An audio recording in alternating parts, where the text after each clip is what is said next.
श्री शिवाय नमस्तुभ्यम। हम सबको पता है कि 17 जनवरी को बुधवार का बहुत ही प्यारा सा दिन है, क्योंकि पौष मास की बुधवार को अशोक सुंदरी जयंती के नाम से हम लोग जानते हैं ना। और इस पूरी वीडियो में माता अशोक सुंदरी पे करने वाले हम लोग 4 उपाय की बात करेंगे, और ये सारे उपाय पूज्य गुरु जी की कथा से सुन के ही आपको समझाऊंगा, ठीक है।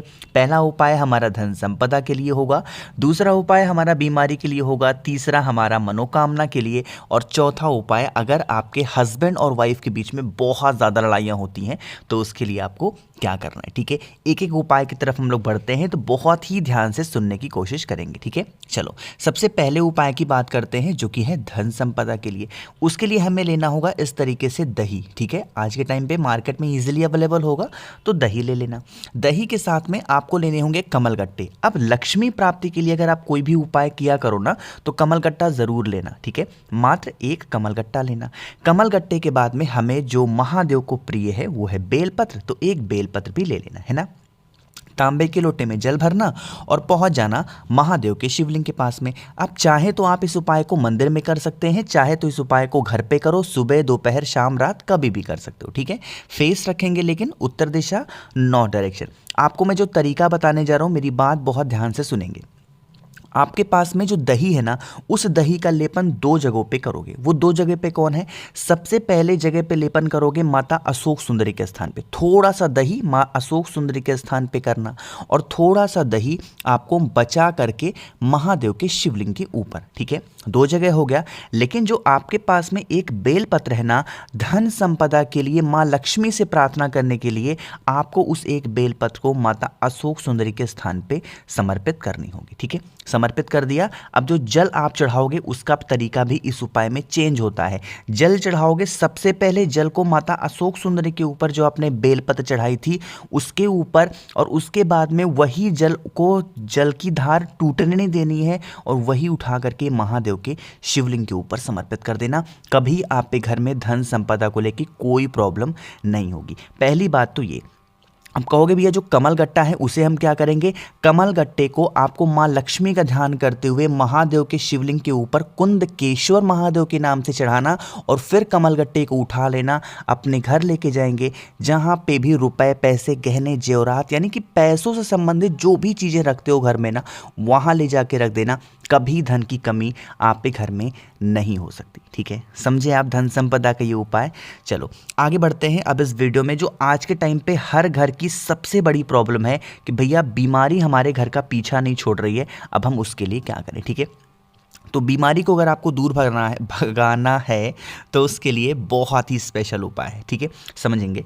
यहाँ पे देखो आपको दिख रहा होगा बेलपत्र, तो आपको भी लेनी है मात्र एक बेलपत्र, बहुत ही प्यारी सी सुंदर सी। ले लिया, और उसको नॉर्मली लेके चले जाएंगे महादेव के शिवलिंग के पास में। इस उपाय को भी चाहे घर पे करें, सुबह दोपहर शाम कभी भी कर सकते हैं, ठीक है।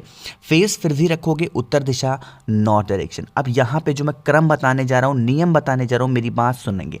देखो जब हम लोग जल चढ़ाते हैं महादेव के शिवलिंग के ऊपर ना, तो जल क्या होता है? बहता हुआ यहाँ नीचे गिरता है। अरे गिरता ही नहीं गिरता यहाँ नीचे कहीं पे। जिस जगह पे जल नीचे गिरता है, सबसे पहले एक बेलपत्र आपको इस नीचे गिरे हुए जगह पे समर्पित करनी है, जहां पे जल गिरेगा जब आप जल चढ़ाओगे, ठीक है। समर्पित कर दिया। अब आपके पास में एक तांबे के लोटे में जल होगा जो आप अपने घर से लाए हो, है कि नहीं है?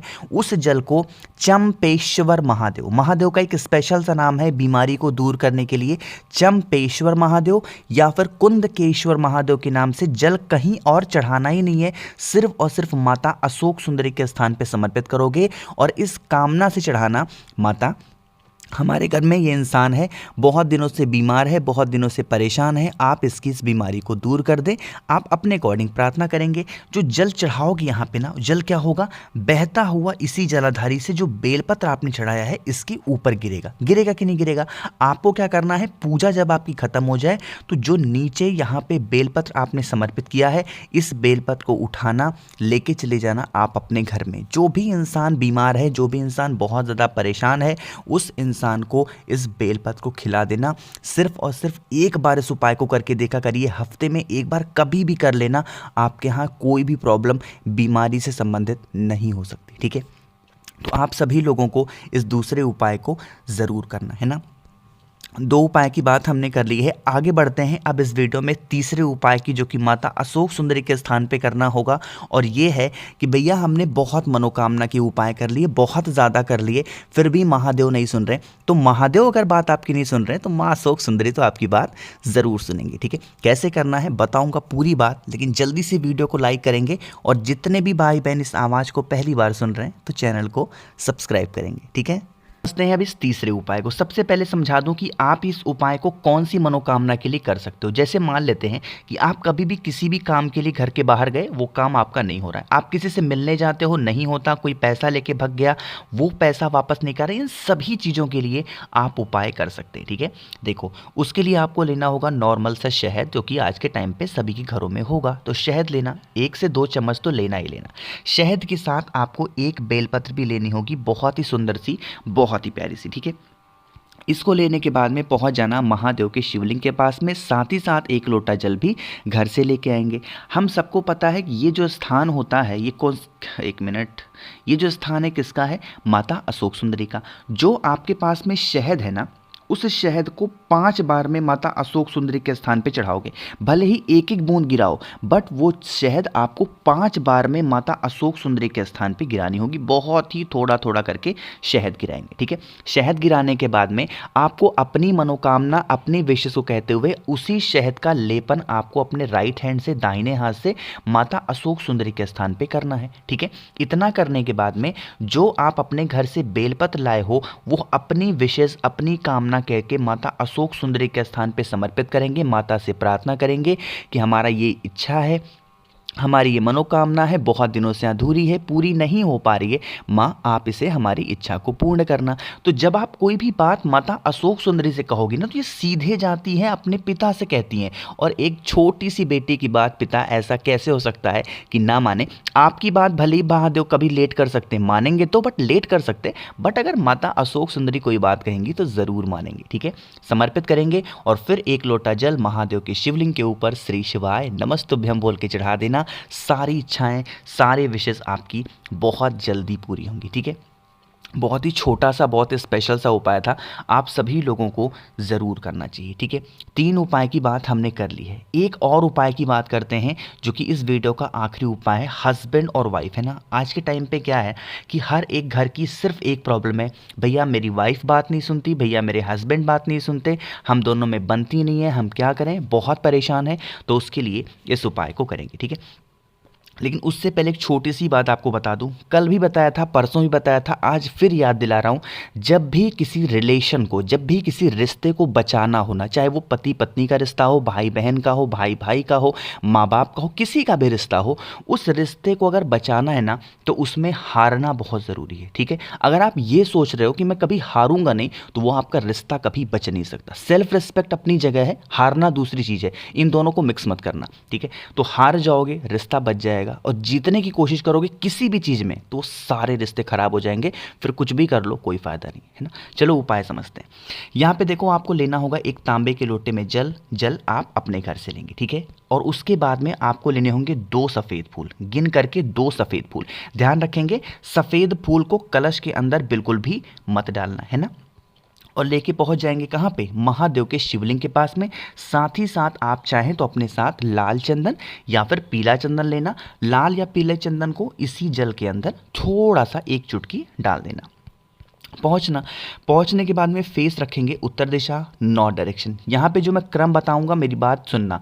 आपके पास में 2 सफ़ेद फूल हैं, है कि नहीं है? सबसे पहला काम क्या करोगे, जो आपके पास में चंदन डाला हुआ जल है, आपको समर्पित करना है भोले शंकर के शिवलिंग के ठीक ऊपर श्री शिवाय नमस्तुभ्यम का ध्यान करके, है ना। अब यहाँ पे आपके पास में 2 सफ़ेद फूल भी हैं। ठीक है, जिस इंसान से आप परेशान हो, उस इंसान का नाम और गोत्र बोल करके 2 की दोनों सफ़ेद फूल को माता अशोक सुंदरी के स्थान पे आशुतोष महादेव के नाम से रखेंगे। किसके नाम से? आशुतोष महादेव के नाम से रख देना। चाहे वो कितनी भी बड़ी लड़ाइयाँ होती हो घर में, चाहे वो कितने ज़्यादा क्लेश होते हो घर में, आशुतोष महादेव का मात्र नाम ले लेने से घर में सुख शांति आती है। हस्बैंड वाइफ के जो रिलेशन होते हैं बहुत मजबूत होते हैं, उनमें प्रेम बढ़ता है, जो भी लड़ाई झगड़े होते हैं वो बहुत ही जल्दी ख़त्म होते हैं। ठीक है, आप सभी लोग इस उपाय को ज़रूर करिएगा, चाहे किसी भी रिश्ते से आप इस उपाय को कर रहे हो, ठीक है। बस मेरी बात ध्यान रखना, फिर से याद दिला रहा हूँ, जब भी रिश्ता बचाना हो ना, हारने की कोशिश ज़रूर करना। एक बार मेरी बात सिर्फ मान लो, आपको बहुत अच्छा लगेगा, ठीक है। तो हारने की हैबिट डाल लो अगर रिश्ते को बचाना है। तो कोशिश की है अच्छा समझाने की। वीडियो पसंद आई हो तो लाइक ज़रूर करिएगा। कुछ पूछना है, नहीं समझ में आया, नीचे कमेंट सेक्शन में पूछें। और जितने भी भाई बहन इस आवाज़ को पहली बार सुन रहे हैं, चैनल को सब्सक्राइब करेंगे। और अगर आपको मुझसे फ़ोन पे बातें करनी है, मैसेज बातें करनी है, तो आप हमें इंस्टाग्राम या फिर फेसबुक पे भी फॉलो कर सकते हैं, जिसके लिए आपको सर्च करना होगा द नेचुरल प्लैनेट 108। श्री शिवाय नमस्तुभ्यम।